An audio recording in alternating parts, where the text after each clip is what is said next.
자, 오늘 여러분들 일단은 오늘 부가가치세 신고서를 해야 되는데 그 부가가치세 신고서가 좀 여러분들 세무 2급하고 좀 다른 부분이 몇 개가 좀 차이가 있어요. 그래서 뭐 예를 들면 여러분들 우리가 그 적게 신고해가 우리가 세무 2급까지는 주로 아무리 좀 어려워도 예정 신고 때 잘못한 걸 확정 신고 때 누락한 걸 확정 신고 때 하는 걸 내죠. 세무 1급도 그건 냅니다, 여러분들. 내는데 내가 적게 신고해가지고 제대로 신고하는 거 우리가 수정 신고라고 하거든요.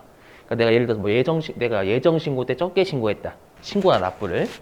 아시죠? 또 확정 신고 때 적게 신고하거나 납부했다. 아시죠? 그래서 내가 제대로 신고 납부하는 걸 우리가 수정 신고라고 합니다. 아시죠? 그것도 있고요. 그 다음에 이제 또 뭐도 출제를 하냐면 내가 아예 신고를 안 한 거예요. 그 무신고라고 합니다. 무신고라고 하는데 내가 이제 무신고를 하게 되면 나중에 제대로 신고하는 걸 기한 후 신고라고 하거든요. 그거를 출제하는데 거기서 여러분 가산세를 엄청나게 됩니다. 그냥 대놓고. 그래서 좀 가산세 좀 할게요, 여러분들. 여기다 써놨네. 그냥 하자 미리.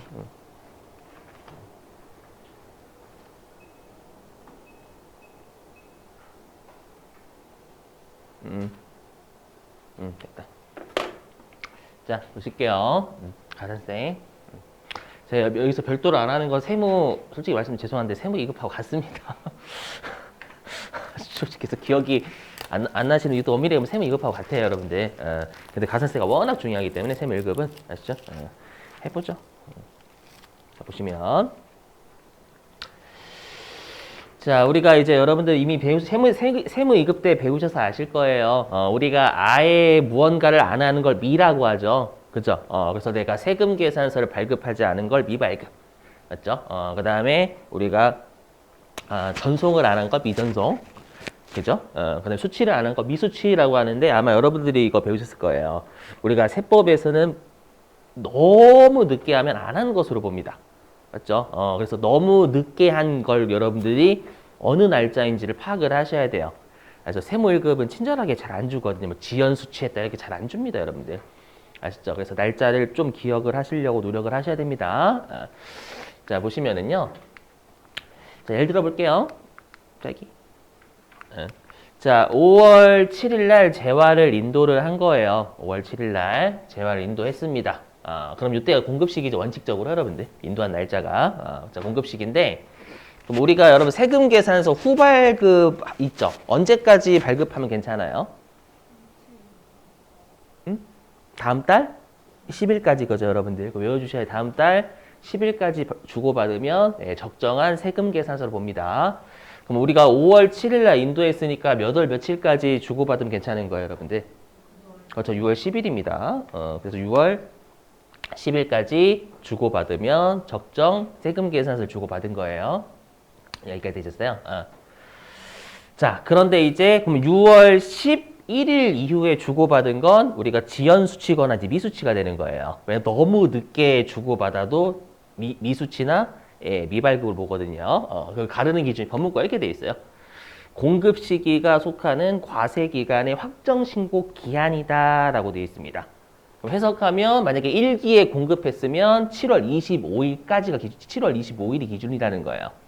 물론 공휴일이 껴있으면 얘기는 하지만 또는 만약에 2기에 공급했다라고 하면 신고기한 다음 연도 1월 25일이 되는 거죠. 요때를 기준으로 지연하고 미를 판단하겠다라는 거예요.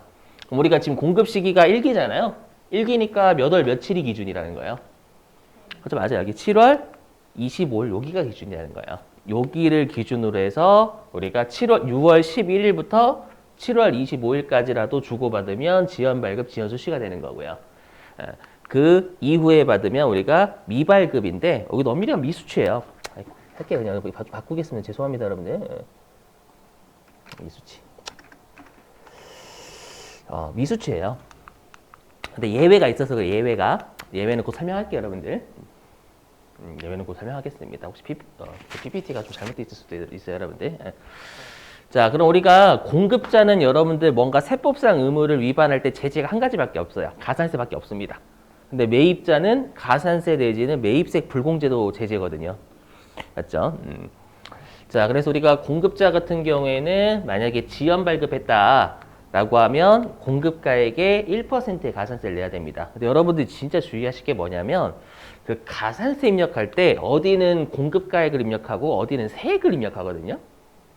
그죠? 근데 우리가 여러분들 평상시에는 금액 가지고 하는 거잖아요. 세금은 언제 냅니까? 신고하고 납부할 때 그때 내잖아요. 맞죠? 그래서 신고하고 납부할 때만 그때가 세액 기준이고요. 나머지는 다 공급가액 금액 기준이에요. 무슨 말인지 이해되시겠어요? 그래서 여기는 공급가액입니다. 시험에 부가가치세 별도라고 줘도 그 부가가치세 고려하시는 거 아니에요, 여러분들. 알죠? 그래서 공급가액이 1%고요. 근데 만약에 미발급이다라고 하면 공급가액이 2%가 되죠, 여러분들. 그죠? 외워주셔야 돼요. 가끔씩 말문제로 잘 내거든요. 자, 근데 아마 이거 배우셨을 거예요. 여러분들 우리가 법인은 반드시 뭘 발급해야 돼요? 전자세금 계산서를 발급을 해야죠. 근데 만약에 법인이 보이시나? 종이세금 계산서를 발급했다라고 하면 일단은 미발급입니다. 왜냐면 전자를 발급하진 않았거든요. 그럼 미발급이면 원칙이 2% 때려야 되잖아요, 여러분들. 그죠? 2%인데 뭐라도 발급을 했죠.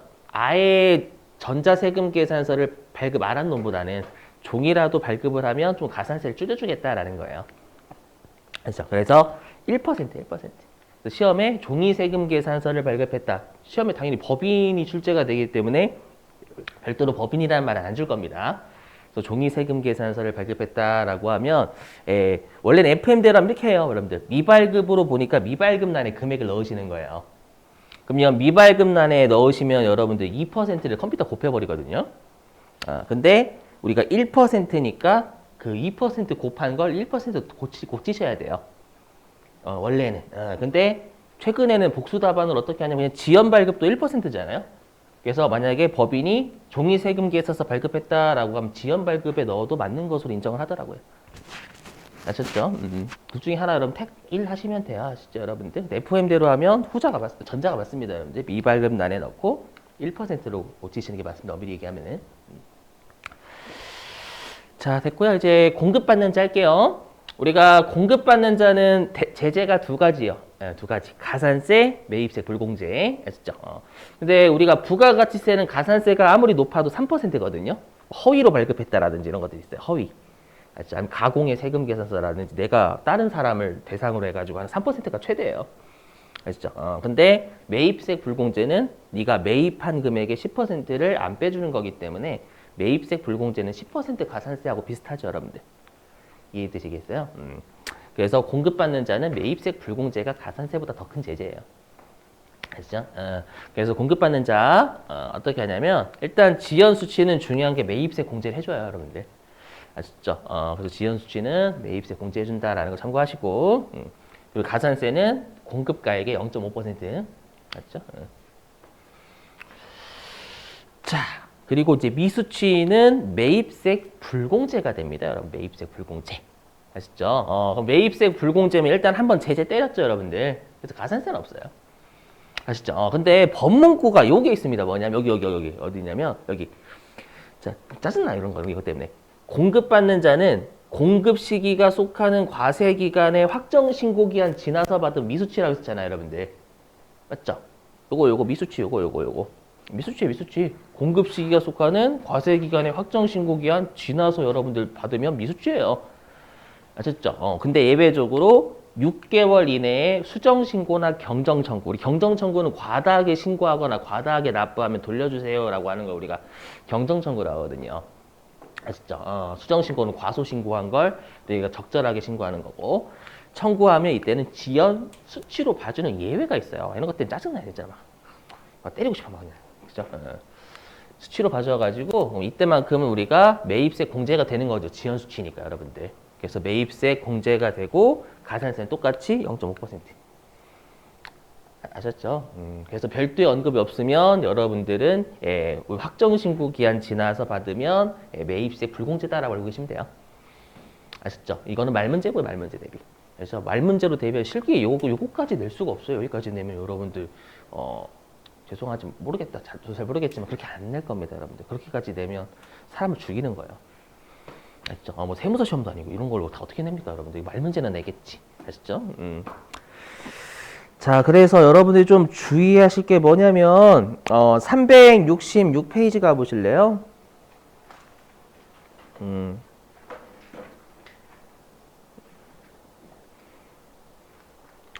자, 366페이지 거기 가로 4번 매입처별 세금계산서 합계표 불성실 가산세라고 있죠.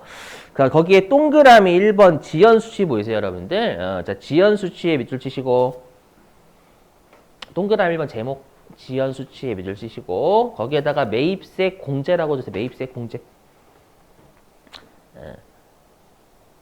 그러니까 말문제로 나올 수 다음 중 매입세 공제가 가능한 것은 이렇게 낼 수 있잖아요, 여러분들. 자, 그래서 일단은 지연 수치가 뭐냐? 자, 일단 기억 있죠, 여러분들. 자, 기억은 다 밑줄입니다. 자, 재화 또는 용역의 공급 시기 이후에 발급받은 세금 계산서로서 해당 공급 시기가 속하는 과세 기간의 확정 신고 기한 내에 발급받은 경우 이게 지연 수치의 원칙이죠. 맞죠? 근데 니은하고 디귿도 지연 수치로 보겠다라는 거예요, 여러분들. 자, 니은도 거기 두 번째 줄에 경정 청구까지 밑줄입니다. 자, 공급 시기 이후에 세금 계산서를 발급받았으나 실제 공급 시기가 속하는 과세 기간의 확정 신고 기한 다음 날로부터 6개월 이내에 발급받은 것으로서 수정 신고나 경정 청구를 해야 됩니다, 여러분들. 아셨죠? 자, 그 다음에 디귿인데요. 디귿은 후수치가 아니라 선수치예요. 세금 계산서는 선수치도 안 됩니다. 원칙이. 아셨죠? 근데 디귿. 자, 거기 30일 이내 도래까지 밑줄입니다. 자, 공급 시기 이전에 세금 계산서를 받았던 거예요. 그럼 안 되죠, 당연히 여러분들. 맞죠? 받았는데 실제 공급 시기가 30일 이내에 도래를 하면 이것도 우리가 매입세 공제를 해주겠다라는 거예요. 하지만 여러분 세금 계산서는 여러분들 적정하게 수치 선수치는 안 돼요. 아시죠? 선발급은 여러분들 세금 계산서 그 대가를 그러니까 30일 내에 받으면 괜찮다라는 겁니다, 여러분들. 됐죠? 자, 그 다음에 동그라미 2번인데요. 자, 동그라미 2번은 뭐냐면 여러분 이거 하나 들어보시죠. 우리가 그 경정 청구가 두 가지 뜻이 있어요. 경정 청구가 뭐냐면 세무조사를 또 경정이라고 하는 경정. 거기 보세요. 동그라미 2번에 그 제목 그 미제출 후 경정시 제출 보이세요? 거기 경정이 뭐냐면 세무조사입니다. 세무조사. 들어보실게요. 뭔지. 들어보시면 자, 내가 이제 세금 계산서를 발급을 한 게 예정 신고 뭐 예를 들어 일기 예정 신고 기간에 열매를 발급했대. 열매. 아시죠? 열매를 발급했는데 공급가액은 100억이래요. 아시죠? 발급한 건 열매, 공급가액 100억. 그 다음에 세금 계산서 받은 거 열매. 아시죠? 매입세 공제되는 거 1억. 이렇게 그럼 내는 게 또 훨씬 많죠, 여러분들. 맞죠? 100억 빼기 1억이니까 99억을 납부해야 되잖아요, 여러분들. 여기까지 되셨어요? 그래서 내가 어떻게 짱구를 굴렸냐면 세금을 많이 내기 싫은 거예요. 내기 싫어가지고 세금 계산서를 발급한 걸 6개만 제출했습니다. 6개만. 10개 중에 6개. 아셨죠? 근데 내가 만약에 매입세 공제 받기 위해서 세금 계산서 똑같이 열매 받았잖아요. 그건 열매를 제출하면 의심한단 말이에요, 세무서에서. 맞죠? 야, 네가 세금 계산서를 발급한 건 6개인데 왜 세금 계산서를 받은 건 10개나 되니? 이렇게 의심을 한단 말이에요. 아셨죠? 그래서 어떻게든 쪽수를 맞추기 위해서 내가 발급을 6개 했으니까 세무서 6개 제출했잖아요. 그러면 매입세 공제 받을 세금 계산서도 10개를 다 제출하는 게 아니라 6개만 제출하는 거예요. 이게 되셨죠? 누가 봐도 탈세하려고 하는데 뭔가 의심할 것 같으니까 딱 맞추는 거죠, 여러분들. 뭔가 어떤 느낌인지 이해되시겠어요? 거다가 세무조사가 나왔는데 나머지 4개가 걸려버린 거예요. 나머지 4개 세금 계산 제출 안 했잖아요. 매출한 거. 맞죠? 그래서 세무서가 죽여버린다 너 이렇게 해가지고 그랬더니 얘가 이제 부랴부랴 죄송한데 세무 공무원님 제가 매입한 것도 4개 누락했거든요. 그 공제해 주시면 안 돼요? 이렇게 하면 공제해줘요. 그 대신에 가산세를 때려버립니다. 아셨죠? 그래서 거기 동그라미 2번이요. 자, 밑줄 좀. 공급가액의 0.5% 그게 가산세입니다, 여러분들. 동그라미 2번. 경정시 제출하면 아셨죠? 경정시 세금 계산서를 제출하잖아요. 매입세금 계산서입니다. 여기서는 다. 그러면 공급가액 0.5% 가산세 때려요. 근데 중요한 게 뭐냐? 어디냐면은 여기 거기 없구나. 공급가액이 0.5%에다 가로치시고 좀 적어주세요. 네, 거기에다가 매입세 공제라고 적어주시면 돼요. 매입세 공제. 매입세가 공제가 됩니다. 이거 공제가 안 되는 걸로 시험에 나오면 진짜 잘 났거든요. 세무조사 하다 걸렸으니까 가산세를 때린데 매입세가 공제해준다라는 겁니다, 여러분들. 아셨죠? 좀 주의하시고요. 자, 그 다음에 다시 여기 보시면, 자, 여기 우리 이제 세금 계산서 발급 면세 정송불성실 아시죠? 여러분, 전자세금 계산서 발급을 했어요. 다음 날까지 전송해야 되잖아요. 기억나시죠, 여러분들? 여기 얘도 마찬가지예요. 우리가 지연 전송하고 미전송을 가르는 기준 똑같이 7월 25일과 1월 25일입니다, 여러분들. 차이 없어요. 아시죠? 그래서 뭐냐? 자, 5월 7일 날 전자세금 계산서를 발급을 했대요. 상대방한테. 그럼 언제까지 국세청장한테 전송해야 돼요? 5월 8일까지 전송을 해야 돼요, 여러분들. 아시죠? 근데 5월 8일을 지나서 전송을 하게 되면 지연 전송 아니면 미전송이 되겠죠, 여러분들. 그걸 가르는 기준은 우리가 5월 7일이 공급식일 거 아니에요, 여러분들. 발급한 날. 맞죠? 요때니까 7월 25일을 기준으로 지연 전송과 미전송을 가르겠다라는 거예요. 근데 여러분들 전송은 매출자고 매입자가 같이 해요? 매출자만 해요? 그렇죠. 매출자만 하는 거죠. 세금 계산서 주고받는 건 매출자고 매입자 둘 다 해야 되는 거지만. 맞죠? 그래서 전송은 공급자밖에 없어요. 그래서 여기 공급자는 0.3% 지연 전송 되셨죠? 그 다음에 미전송은 7월 26일부터 전송하면 미전송 되셨죠? 근데 조심하실 게 뭐냐면 우리가 혹시 기억나세요? 우리 세무이급 때? 전송을 하면 국세청 서버에 보존이 되니까 세금 계산서를 요약한 표를 뭐라고 하죠? 합계표라고 하죠. 합계표의 제출 의무는 면제가 됩니다. 알고 계시죠, 여러분들? 그죠? 그래서 말 문제로 대비하셔야 돼. 뭐냐면 전송불성실 가산세가 적용이 되면 합계표 가산세는 면제가 됩니다. 전송이 우선이에요. 왜냐하면 여러분 생각해보세요. 전송을 잘하면 우리가 합계표 의무가 면제라는 건 전송이 우선순위라는 얘기예요, 여러분들. 아셨죠? 그래서 우리가 가산세가 아무리 많다도 중복이 안 되는 가산세가 있거든요. 말 문제. 표정이 안 좋으신데? 그래서 어디로 가시냐면 369페이지.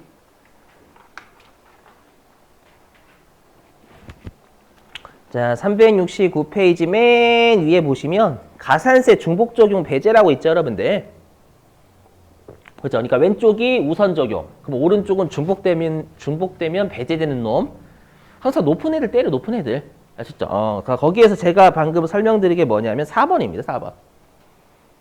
거기 보이시죠? 세금 계산서 지연하고 미전송이 적용이 되잖아요. 그럼 오른쪽에 있는 합계표는 우리가 면제를 해줘요. 둘 다 못 때려요, 여러분들. 무슨 말인지 이해되세요? 전송불성실하고 합계표 가산세가 중복이 되면 전송이 우선이라는 거예요. 이해되시겠어요? 아까 그랬죠. 전송 잘하면 합계표 제출 의무가 면제된다라는 건 전송이 우선순위라는 얘기예요, 여러분들. 항상 중복이 되면 여러분들 가산세는 높은 거 때립니다. 높은 거. 아셨죠? 나중에 다 설명할게요, 여러분들. 걱정하지 마시고. 아셨죠? 자, 됐고. 수험생은 아닌데, 이거. 죄송해요, 이거. 자, 이제 가산세에서 우리 가산세 가장 중요한 가산세죠. 여러분들 뭐니 해도 얘입니다. 요거. 알고 계시죠, 여러분들? 요거 외우셔야 돼. 이제 세무 1급은 다 외우셔야 돼요. 세무 2급은 우리가 과소신고만 하잖아요, 여러분들. 시험에 나오는 거. 가산세 아무리 내도 과소신고입니다. 세무 2급은. 하지만 세무 1급은 무신고도 돼요. 기한후 신고라고 해가지고 다 외우셔야 돼요, 여러분들. 자, 해보면 자, 일단 우리가 무신고라는 건 신고를 아예 안 한 거죠, 여러분들. 그쵸? 그러면 우리가 무신고 같은 경우에는 20%입니다. 외우고 계신지는 아니고 외우셔야 돼요. 우리가 과소신고는 10%잖아요, 여러분들. 그죠? 무신고는 20%고 아마 아실 거예요, 여러분. 얘는 세율 없어요. 신고서에 세율이 없습니다. 그 말은 외우셔야 돼, 세율을. 아시죠? 그래서 우리가 무신고를 적절히 신고하면 20% 투잡해고요. 아셨죠? 그 다음에 과소 신고는 10%. 그 여기는 신고니까 세액 기준이에요. 최종적으로 세금을 신고하는 거잖아요, 여러분들. 납부도 세금하는 거고. 되시겠어요?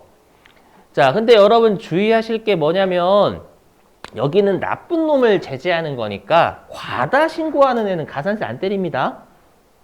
아셨죠? 세무서 그러는 거예요. 야, 나쁜 놈이 과다 신고를 해? 너 세금, 이거잖아, 여러분들. 야, 나쁜 놈 과다 신고를 해? 너 세금을 많이 내겠다 한 거야? 짜증나네, 이 새끼 봐봐라. 나쁜 놈이네? 세무서가 이래요? 바보라고 하겠죠, 여러분. 바보. 그죠? 그래서 과다 신고는 가산세 안 때려요. 아시죠? 이걸 꼭 주의하시고, 여러분들. 그리고 여러분, 신고 관련 가산세는 뭐가 있죠? 응? 납부? 신고 관련 가산세 뭐가 있어요, 여러분들? 장난하지 마시고 빨리 해주세요. 빨리 세무이고 지시고 동원해봐요, 여러분들. 뭐가 있어요? 빠른 신고를 유도하기 위해서. 예, 표정이 빨리 신고하면 되지 뭐. 표정이 감면 외우셔야죠. 감면 안 외우시면 큰일 나요. 아시죠? 그래서 여기 우리가 법정 신고 기한, 알죠? 법정 신고 기한 경과 후 수정 신고. 우리가 수정 신고는 과소 신고한 걸 적정 신고니까 얘에 해당됩니다. 얘 위쪽 무신고 말고 여기 아래에. 감면이 있는데 주의하실 건 뭐냐면 얘는 신고 불성실 들어가는 가산세만 감면이 있어요. 모든 곳에 흔적을 남기면 안 돼요, 여러분들. 강아지는 아니잖아. 강아지 아니 그건 아니다. 죄송해요. 그래서 지금 하는 감면은 신고 불성실 들어가는 가산세만 해당이 됩니다. 우리 가산세 중에 신고 불성실이 딱 두 가지입니다. 뭐냐면 지금 하는 여기 신고 불성실 하고 그다음에 영세율도 매출액은 신고해야죠, 여러분들. 그래서 영세율, 과세표준, 신고 불성실 요 두 가지만 지금 하는 감면이 있어요. 아시죠? 외우고 계시죠, 여러분들? 자, 우리가 법정 신고 기한 지나서 1개월 이내에 신고하면 몇 퍼센트 감면? 맞죠? 잘하시네, 90%. 맞죠? 1개월 초과 3개월 이내면 75%. 그죠? 괜찮아, 익숙해. 그다음에 이거 1, 2번은 외우시고 3번은 잘 나오진 않을 거야, 아마요. 3개월 초과 6개월 이내면 50% 감면. 아시죠? 외워주시고요. 넘어가겠습니다. 넘어갈게요. 자, 그 다음에는 이제 뭐냐, 이거 아니고, 왜 이거 같이 나와? 이건 별도로 외우셔야 돼요. 그리고 여러분들 이거는 괜찮을 거예요. 뭐냐면, 혹시 여러분들 그 납부불성실 가산세의 퍼센트가 0.025%였거든요. 0.025%.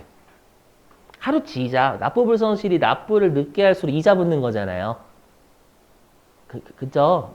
그래서 0.025%였는데 이게 개정이 돼서 0.022%로 바뀌었어요.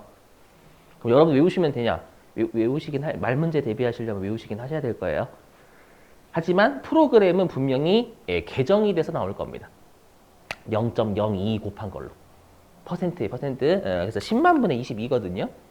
만 분의 2점인데 만 분의 2.2로 외우는 것보다는 10만 분의 22가 낫습니다, 여러분들. 그래서 개정이 됐다라는 거 좀 참고하시고. 아셨죠? 거기 어디 있냐? 우리 교재로 따지면 367페이지에 거기 만 분의 2.5 보이세요? 만 분의 2.5? 중간점 보시면 그게 만 분의 2.2로 바뀐 거예요. 만 분의 2.2. 보이시죠, 여러분들? 나중에 교재 받으시면 아마 교재는 그 밖에 있을 건데 혹시라도 이거 다시 보실 분들 거기 2.2로 고쳐놓으세요, 여러분들. 2.5가 아니라 2.2입니다. 2.2. 그리고 실기에는 걱정하지 마시고 실기 때는 여러분들 이거 2.2 개정해가지고 아마 반영되게 여러분들 프로그램이 바뀔 거예요. 아시죠? 자, 이제 보시면 여기 잘 보셔야 돼요. 여기. 자, 이제는 기한 후 신고입니다. 아까 했던 수정 신고가 아니라 이제는 무신고한 걸 적정하게 신고하는 걸 기한을 지나서 신고했다라고 해서 기한 후 신고라고 합니다, 여러분들. 아셨죠? 그래서 여러분들이 수정 신고라는 말 나오면 이거 과소하겠구나. 그 뜻이고. 아셨죠? 그 다음에 만약 기한 후 신고하려고 한다. 라고 하면 얘는 신고 아예 안 한 겁니다. 이해되시겠어요? 자, 그럼 얘는 아까 했던 그 과소 신고한 애를 적정하게 신고하는 수정 신고보다는 감면이 좀 낮아야 돼요. 맞죠? 아까는 신고는 일부 했잖아요. 근데 지금 하는 애는 신고를 아예 안 하다가 적정하게 하는 거니까. 아시죠? 여기는 가산세가 좀 낮습니다. 아시죠? 외우셔야 돼요. 자, 1개월 이내에 기한 후 신고하면 90%가 아니라 50% 감면입니다. 50% 감면. 1번은 반드시 외우셔야 돼요. 1번을 주로 내거든요, 많이. 여러 개 되신다면 2번도. 만약에 1개월 초과 3개월 이내에 기한 후 신고입니다. 기한 후 신고하면 30% 감면. 네. 외우셔야 돼요, 세무 1급은. 아시죠? 기한 후 신고 냈지, 수정 신고를 냈지 모르죠. 수정 신고가 압도적으로 많이 나오긴 해요, 여러분들. 아시죠? 버리시면 안 됩니다. 출제합니다, 여러분들. 자, 넘어가겠습니다. 이건 뭐 이미 여러분 알고 계신 내용이고, 그리고 여러분 혹시 이게 바뀌었어요. 어디냐면은 397페이지.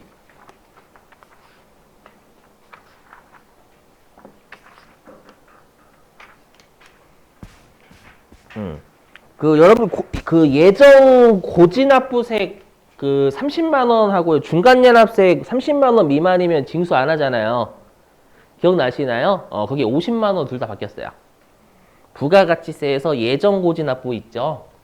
예정 고지납부세액이 30만 원에서 50만 원으로 개정이 됐으면 그게 어디에 있냐면 397페이지 맨 위에 있어요.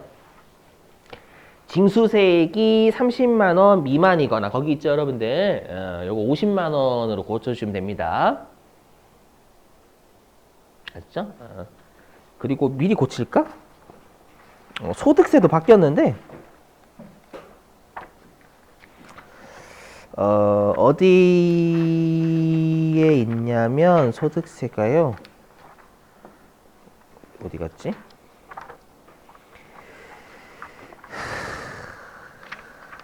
중간 어디 갔어?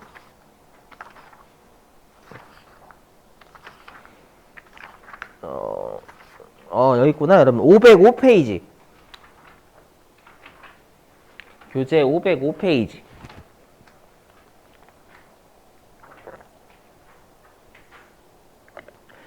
자, 교재 505페이지에 여러분들 맨 위에 제목 보시면 중간연합 있죠. 거기에서 가로 2번에 징수 있잖아요. 보이세요? 징수에 거기 30만 원이 50만 원으로 바뀌었습니다. 여러분이 알고 계시는 예정 고지 납부랑 중간 연합에 우리가 납부 면제가 30만 원에서 50만 원 둘 다 바뀌었다라는 거 참고하시고요. 알죠? 코로나 때문에 바뀌었어. 코로나 때문에. 알죠? 외워주셔야 돼. 중요합니다, 이건. 응? 많이 중요하겠죠, 여러분들? 됐죠, 여러분들? 자, 이제 보시고. 이제 여기. 이거 아니고, 이거 중요 별도, 이거. 자, 보실게요. 자, 우리 좀 차이가 나는 부분이 얘입니다. 우리 수출 시점 명세서 보시면. 수출 명세서 보시고, 그 다음에 제가 어저께 나누어 드린 유인물 있잖아요, 여러분들.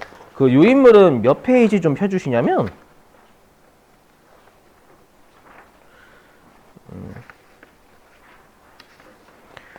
몇 페이지 펴주시냐면 7페이지? 아니군요. 9페이지.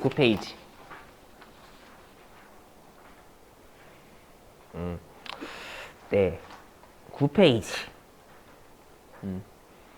실제로 세무 1급은 9페이지처럼 냅니다, 주로. 수출실적 명세서 요따구로 줘요, 요따구로. 보이시죠? 막 진짜 짜증나려고 하죠, 진짜로. 그죠?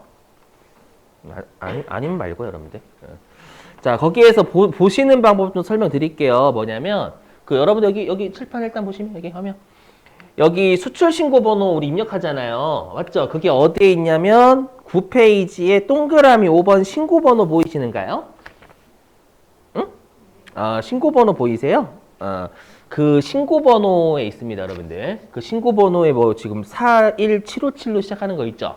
거기 보고 여기 수출 신고 번호에 입력하시면 되는 거예요. 되시겠나요? 무슨 말인지? 예. 자, 그렇게 되는 거고요. 그 다음에 여러분들 그 여기 선적일 있죠. 여러분들 선적하면 우리가 자 선적을 하면 배에서 내려주고 나중에 이제 배에서 그 물건을 내가 찾아가지고 내릴 수 있는 증서를 줘요. 그 뭐지 배의 주인이. 응? 아니, 찾는 선적일자도 시험에 잘 안 줄 때 있거든요. 아셨죠? 그걸 우리가 뭐라고 하면 선화증권이라고 합니다. 배에서 내가 맡긴 물건을 내릴 수 있는 증권을 우리가 선화증권이라 불러요. 아셨죠? 그 선적일은 어떻게 확인하시는 거냐면, 거기 선화증권 있구나. 쏘리. 예, 9페이지의 맨 위에 가로 2번 선화증권 보이시나요? 그 선화증권에서 그 동그라미 27번 보시면 레이든 온 보드 베슬. 한국어 잘하죠, 여러분들. 하고 이게 뭐예요, 여러분들? 짐을 실었다. 그죠? 보드가 실은이잖아요. 맞나? 레이든이 실은인가? 레이든이 운임인가? 아무튼 잘 모르겠는데 아무튼 실은 거죠, 여러분들. 보드. 무시하지 마시고. 여러분들 영어 얼마나 잘하시는 거예요? 잘하신다고 할 말이 없고. 그래서 그거 보고 여러분들이 선화증권 거기에 선적일이거든, 거기. 20X1년 1월 20일. 이렇게 보시면 돼요, 선적일. 무슨 말인지 이해되시겠어요? 실제로 요따구로 나온다니까, 여러분들. 세무 읽으면 주로 요따구로 나와요. 아셨죠? 자, 그리고 여러분들 진짜 주의하실 게 뭐냐면 내가 그 세무서장이래. 내가 그 여러분들 수출하게 되면 여러분들 우리가 세관장 있잖아요. 맞죠? 세관장한테 물건 가격을 신고하는 게 있고 그 다음에 우리가 거래에 따라가 수출하면 내가 운임이랑 보험료를 낼 수도 있거든요. 수출하는 사람이 낼 수도 있고 수입하는 자한테 부담시킬 수도 있어요. 아셨죠? 근데 주로 수출하는 사람들이 운임을 많이 부담합니다, 실제로. 그래서 주의하실 게 뭐냐면 9페이지 맨 위에 가시면 동그라미 45번의 총 신고 가격 보이시죠? 그 총 신고 가격이 뭐예요? 물품 신고 가격이에요, 물품 신고 가격. 거기 보니 95,000달러예요. 보이시나요? 맨 위에 거? 근데 동그라미 48번 결제 금액 보이세요? 결제 금액은 10만 달러죠. 이 결제 금액이 뭐냐면 그 물품 가격 95,000원에다가 보험료, 운임 같은 거 수출자가 부담한 것까지 얘기하는 거예요. 되시겠어요? 그러면 여기 내가 어딨냐? 여기 있죠, 여러분들. 여기 외화 있죠? 외화는 뭐냐면 거기 있는 결제 금액으로 하셔야 됩니다. 신고 가격이 아니에요, 여러분들. 아시죠? 여기 외화. 여기. 수출 신고비 필증의 총 신고 가격이 아닌 결제 금액의 외화를 적으셔야 돼요. 즉, 여기다가 95,000달러가 아니라 10만 달러 적으셨다는 얘기예요, 여러분들. 이건 암기사항이에요, 여러분들. 맞죠? 내가 부담하는 거기 때문에 상대방이 청구하는 거란 말이에요, 여러분들. 맞죠? 그래서 외화는 총 10만 달러, 보험료하고 운임까지 포함해서요. 거기 CFR이 여러분들, 저도 이거 물류 자격증 전 1급이 있거든요. 자랑하는 거. 저 물류 1급 생산도 1급 있고. 죄송합니다. 거기에서 저도 그때 알았어요. 뭐 CFR 해가지고 뭐 국제거래 12개 있더라고요. 머리 터지는 줄 알았습니다, 진짜로. 막 해가지고 누가 운임을 부담하는지 막 이런 거 있잖아요. 뭐 해가지고 표정이 안 좋으신데 자랑하려고 한 건 아니고 여러분들 아시죠? 그래서 외우셔야 돼요. 여기다가 결제 금액 넣는다, 신고 금액 넣는 게 아니라. 아셨죠? 주의. 단순 암기예요, 암기. 되셨죠, 여러분들? 자, 넘어갈게요. 넘어가겠습니다, 이거. 자, 그 다음에 얘예요. 또 뭐냐면 시험에 이것도 잘 냅니다. 내국 신용장, 구매 확인서, 전자발급 명세서인데요. 주의하실 게 있어요. 뭐냐면 여기 발급일 있죠, 여러분들. 이거는 몇 페이지 보시냐면 10페이지 보시면 돼요. 10페이지.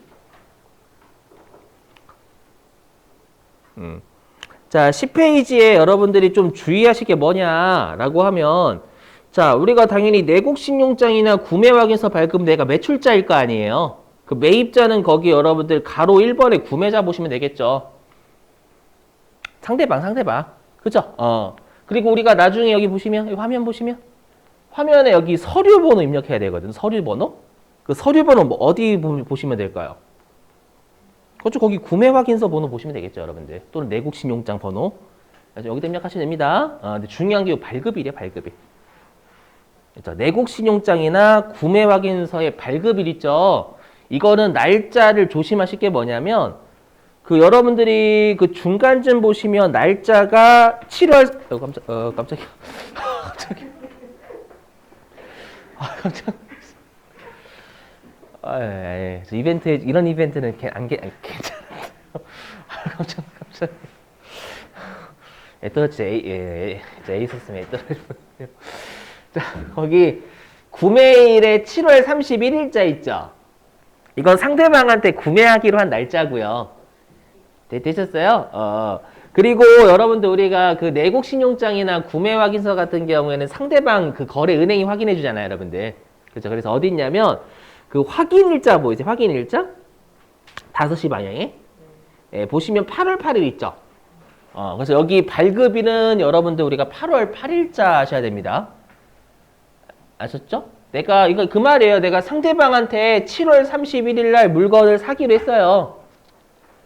되셨어요? 사기로 했는데 상대방의 거래은행이 있을 거 아니에요. 그죠? 하루 만에 거래은행이 있을 거 하루만. 응? 똑똑. 그죠? 하루 만에 거기 하루 만에 거래은행 있죠? 하루 만에 거래은행에서 8월 8일 날 발급을 해준 거예요. 무슨 말인지 이해되시겠어요? 그래서 확인일자, 여기다 확인일자 입력하시는 거라고요. 알죠? 내가 7월 30일 날 사기로 했고 상대방한테 실제로 구매 확인서나 내국 신용장 발급일은 여러분 확인일자가 돼야죠, 여러분들. 상대방 은행에서 확인해 준 날짜. 되시겠어요? 그래서 요것만 주의하시면 돼요, 여러분들. 그렇죠? 여기다가는 확인일자 입력하시는 거지 거기에는 뭐 구매일자라든지 세금계산서 발급일자가 아닙니다. 아셨죠? 무슨 말인지? 주의하시고 넘어갈게요. 잘 내거든요, 이쪽. 잘 내요, 여러분들. 자, 그 다음에 다시 여기 칠판 보시면. 자, 여기 영세율 매출 명세서 있죠? 여기. 영세율 매출 명세서는 여기에다가 어떠한 영세율 매출인지 확인하시고 우리나라 돈 여기다 집어넣으시면 돼요. 아시죠? 뭐 예를 들면 직수출 여기 있죠? 직수출이 만약에 우리나라 돈으로 2억이다. 라고 하면 여기다 2억 집어넣으시면 되는 거고. 이해되세요? 만약에 내국 신용장 구매 확인서에 의해서 공급한 게 2억이다. 라고 하면 여기다 2억 집어넣으시면 되겠죠, 여러분들. 영세율 매출이 얼마 있어요? 신고해야 되거든요. 아셨죠? 여기 보고 잘 찾아오시면 돼요, 여러분들. 이거 못하실 분은 없는데? 없어요, 없어. 됐죠, 여러분들? 네.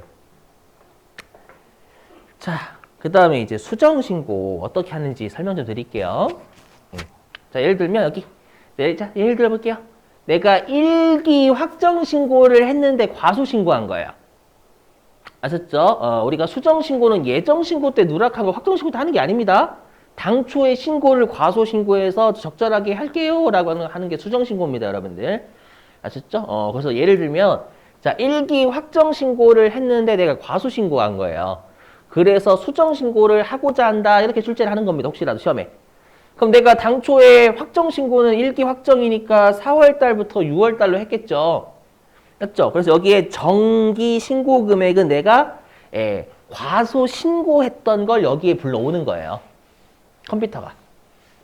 되셨어요? 근데 이제 나중에 여러분들이 이제 엔터 치시면 신고 구분이 이쪽으로 갑니다. 커서가. 아셨죠? 여기를 누르시면 이렇게 정기 신고, 수정 신고 이렇게 돼 있어요. 그럼 여러분들은 수정 신고를 딱 클릭하시면 되겠죠. 왜 클릭이 안 나와 있지? 아무튼 클릭하시면 돼요. 문제에서 부가가치세 수정신고하세요 라고 하면 여기 수정신고 클릭하시면 됩니다. 아시죠? 그리고 신고 차수는 주로 1차입니다. 처음 수정신고하는 거니까 1차 하시고 어떻게 하시는 거냐 보시면 왼쪽은 이미 신고가 끝났어요. 왼쪽은 못 건드려요. 못 건드리고 다 오른쪽에서 작업하시는 겁니다. 그러니까 문제에서 내가 수정 신고를 하려고 한다라고 하면 왼쪽에서의 금액을 보시고 잘못된 걸 가산하거나 빼시거나 하시는 거예요. 되시겠어요? 입력하는 거 똑같아요. 어디에 입력하는지 똑같습니다. 단지 왼쪽은 건드릴 수 없다는 차이예요. 왼쪽은 과소신고한 거니까 그 과소신고한 걸 보고 오른쪽에 추가적으로 반영을 하시는 거예요, 여러분들이. 제가 이렇게 말로만 안 때우겠죠. 그럼 같이 하겠죠, 여러분들. 그죠? 좀 주의하시고, 이거. 넘어갈게요, 수정신고. 자, 그 다음에 이제 기한 후 신고인데요. 자, 기한 후 신고는 당초에 신고 안 한 거라고 했죠, 여러분들. 그죠? 그래서 기한 후 신고는 당초에 신고를 안 한 거기 때문에, 아시죠? 그래서 어떻게 하시면 되냐면, 여기. 만약에 내가 2기 확정 신고를 안 했대요. 그래서 기한 후 신고를 하려고 한다라고 출제를 하는 겁니다. 그럼 마치 여러분들이 2기 확정 신고 하듯이 날짜 입력하시면 돼요. 근데 이렇게만 해버리면 그냥 2기 확정 신고하는 거잖아요. 근데 지금 문제에서 2기 확정 신고를 안 해서 우리가 기한 후 신고를 하고자 한다 이렇게 출제를 하는 거예요. 그럼 어떻게 하셔야 되냐면 일단 2기 확정 신고 날짜 입력하시고 얘는 정기 신고가 아니라 기한 후 신고하는 거잖아요. 맞죠? 그래서 여기 과표 명세를 클릭하시잖아요. 클릭하시면 이렇게 예정 신고인지 확정 신고인지 조기환급 신고인지 기한 후 신고인지 이렇게 돼 있어요. 그럼 여러분들은 4번을 누르시면 되겠죠. 기한 후 신고한다. 되시겠어요? 무슨 말인지요? 어떻게 하는지. 예. 자, 그리고 여기다 적으세요. 기한 후 신고를 몇 월 며칠에 하는지 여기다 적으셔야 되는 거예요.